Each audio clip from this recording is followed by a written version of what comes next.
Hola amigos, ¿cómo están? Bienvenidos al segmento 3 minutos para Dios. Estamos en el capítulo 17 de Génesis. Habíamos llegado hasta el versículo 15, ¿verdad? No, más. Habíamos llegado hasta el versículo 20, 22. Hasta el versículo 22. Bueno, un resumen del segmento pasado. Dios le quitó la I al nombre de Sarai y le dijo a Abraham que ahora se iba a llamar de ahora en adelante Sara. También estableció el pacto entre él y Abraham, que era que todo hombre nacido en su casa y todo siervo y toda persona de su descendencia debía ser circuncidado su prepucio. Después vamos a hablar de eso, amigos, del pacto en el Antiguo Testamento. Pero retomemos entonces a partir del versículo 21. Así dice la palabra del Señor. Mas yo estableceré mi pacto con Isaac, el que Sara te dará a luz por este tiempo el año que viene. O sea que cuando Dios hace el pacto con Abraham, en un año iba a nacer Isaac. Pero Abraham y Sara no creían fielmente en eso, dudaban en su corazón porque tenían 100 y 90 años. Abraham 100 y ella 90, dice. Entonces tomó Abraham a Ismael, su hijo, y a todos los siervos nacidos en su casa, a todos los comprados por su dinero, y a todo varón entre los domésticos de la casa de Abraham, y circuncidó la carne del prepucio de ellos en aquel mismo día, como Dios le había dicho.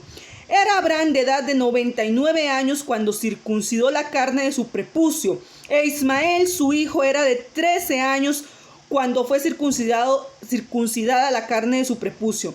O sea, ¿qué significa? Si cuando se circuncidaron Ismael tenía 13, significa que cuando Isaac nació, Ismael tenía 14 años. Dice, e Ismael, su hijo, era de 13 años cuando fue circuncidada la carne de su prepucio. En el mismo día fueron circuncidados Abraham e Ismael su hijo, y todos los varones de su casa, el siervo nacido en su casa y el comprado del extranjero por dinero, fueron circuncidados con él. Vamos a hacer aquí una pausa, a usar estos 30 segundos. Vamos a ver. Comprado por dinero, sí, pero no eran esclavos como nos imaginamos en la actualidad. Número 2, amigos y hermanos en la fe, estamos hablando de un pacto que hizo Dios con Abraham en el Antiguo Testamento. En la actualidad, claro, que los judíos se siguen circuncidando, porque ellos, los que no son mesiánicos, que después vamos a hablar de eso, los que no creen que Jesús haya venido, porque los judíos, algunos son mesiánicos, creen en Jesucristo, o sea, creen que Jesucristo fue el Hijo de Dios que vino a morir por nosotros, pero otros, la gran parte de judíos y la gran mayoría no son mesiánicos, no creen que el Mesías ya vino.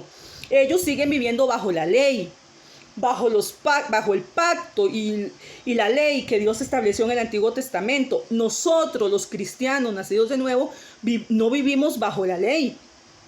¿Me explico? Vivimos bajo el Nuevo Testamento, que es, como lo dice Juan 10:16, que todo el que cree en Cristo es nacido, aunque esté muerto, vivirá, que es nacido de nuevo.